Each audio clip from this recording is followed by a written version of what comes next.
What's up, Sonic Squad? Over the past week, there have been leaks regarding potential Sonic Colors remaster dubbed Sonic Colors Ultimate, and after some thorough research, it seems we are eventually going to be getting one. Originally, I had a video in development discussing about why Sonic Colors should come to PC and consoles, and I was close to finishing it before I was greeted with news and info of Sonic Colors getting a remaster.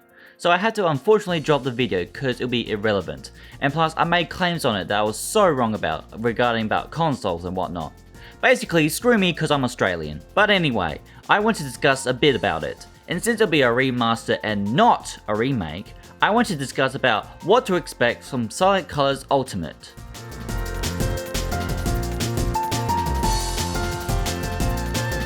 Sonic Colors is a good game filled with great locations that have gorgeous visuals and an amazing soundtrack, and it was the game that was a return to form for the series after the likes of Sonic 06, Secret Rings, and partially Unleashed, but that's debatable. Upon release, it was a commercial success, selling over 2 million copies within 4 months of release, and was praised by critics with positive reviews.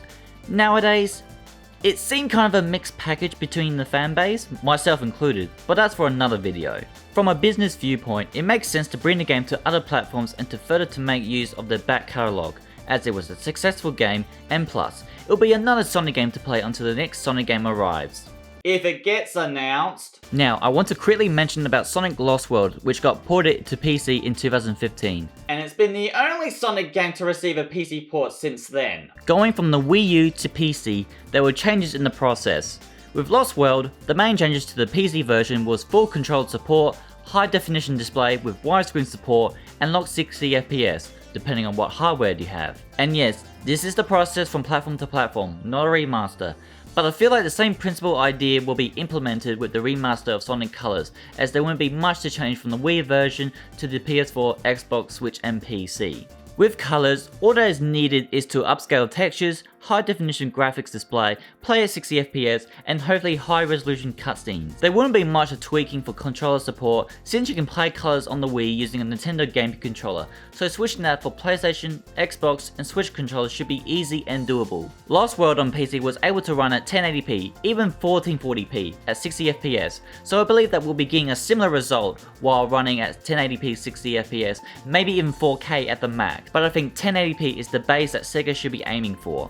Going from the Wii 480p resolution to 1080p on consoles and PC will make the most difference visually, and it will make the gorgeous levels and the areas to be even more gorgeous. Regarding cutscene quality, this is going to be interesting. If you didn't know, the cutscenes were pre-rendered and compressed at a lower quality just to fit on the Wii hardware, despite it being animated in-game. So you can imagine how it looked like if you upscaled it from 480p to 1080p, or even at 720p. It's not going to look that nice. So now, it's basically a guessing game of what Sega will do with the cutscenes. Now, they could have some higher uncompressed quality cutscenes FMVs in the headquarters somewhere on a retired employee's computer in Shanghai, or they could be possibly re-record, reanimate the cutscenes at higher quality and use them in the ports, which we all can agree is ideal. With Roger Craig Smith no longer the voice actor of Sonic, what's going to happen to the voice clips? Well, nothing.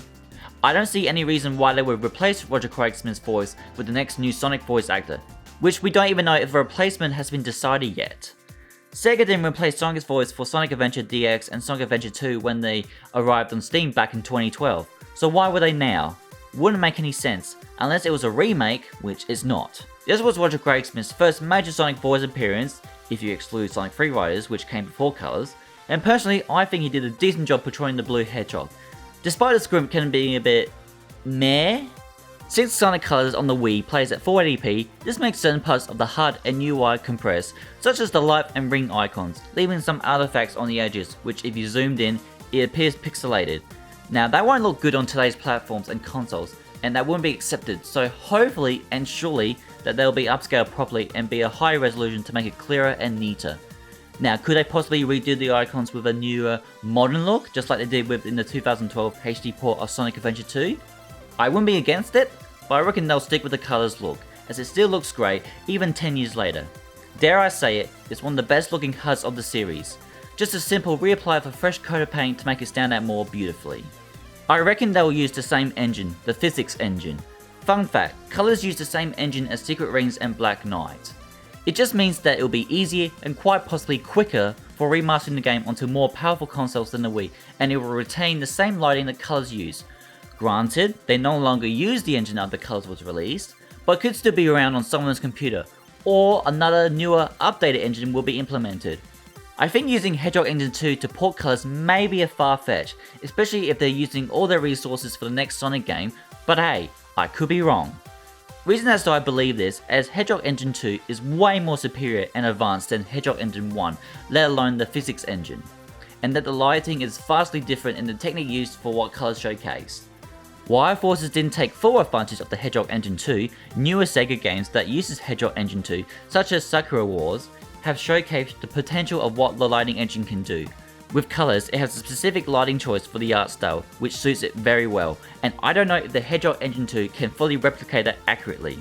Because personally, the lighting doesn't need to change for Colors, so leave it as it is, but if you're using the Hedgehog Engine 2 and are able to perfectly recreate the Colors lighting, then that will impress me more, and it will showcase what the Hedgehog Engine 2 is capable of. But again, I don't think Hedgehog Engine 2 is being used for the Colors remaster port, simply due to Sega and Sonic team focusing on all using resources for the upcoming Sonic game. Since this is a remaster and not a remake, I have to mention about the possibility of getting extra content added in. I highly doubt we'll get anything, despite the added ultimate to the title, implying more than the vanilla game offers. To me, the ultimate part in the title is basically meaning that this remaster is the ultimate way to play Sonic Colors, since it's being upgraded from the Wii. So don't expect any form of Bowser's Fury content for Colors Ultimate. Now, would it be cool if we got some added content? Absolutely! I wouldn't be against it, and I'm sure no one will be. But since my impression of Colors Ultimate is simply a remaster, which will mainly involve upscaling textures, high resolution graphics, and higher frame rate, that's what we're going to be getting, and I'm fine with that. For those who played the DS version of Colors, there is a SuperSonic boss fight at the end which the Wii version doesn't have. That will be dope if they added the boss fight into the remaster, but I don't see that happening. I would like to be wrong on that, but I doubt they'll be spending extra time and money on resources for making a whole nother boss level. Heck, we don't even know if Sonic Team is working on the remaster port, or if they're getting help from another studio, or if an outside source is fully working on it and Sega will be the publisher, while Sonic Team focuses on the next game. We really don't know anything about this port, other than the platforms they'll be arriving on. I can guarantee that adding new content will make the remaster even more worth replaying with the upgraded visuals and performance, but we shouldn't be expecting anything drastic from this port. I don't want to sound like a party pooper, but we should and need to keep our expectations in check and come in truth with the reality of what remasters usually tend to be, just visual improvements and performance upgrades. If any content gets added, maybe adding Shadow as a playable character will work. Even though it doesn't make sense story-wise, except if you play the DS version, it would be cool to play through Colic stages as Shadow. It will probably just be a reused model and animations from Forces, but it's something at least, until modders will do their work on the PC version. We'll just leave the modders to do their magical work of bringing character and level mods to Colors, whether they'll be from other games or some even original works. The possibilities are never ending. But who knows what they do, it's all guesses and speculation, which is the point of this video. Sonic Colors doesn't need a remake, it's a good game that I have enjoyment every time I revisit it. I may have some nitpicks of the game choices and gameplay flaws, but those alone don't make me want to see a remake to improve and fix the Colors experience. I'm glad it's getting the remastered treatment. I think it's best to not expect too much from this Sonic Colors Ultimate port, which is most likely going to be your typical remaster upgrade, and keep our expectations in check so that we are not overly disappointed over an older Sonic game that helps steer the franchise back into place. And let's be grateful that we are getting another Sonic game port for modern day gaming. Who knows what's next to get the port treatment? We can only hope and pray. I've been SuperSaiyanSonic, and thank you so much for watching.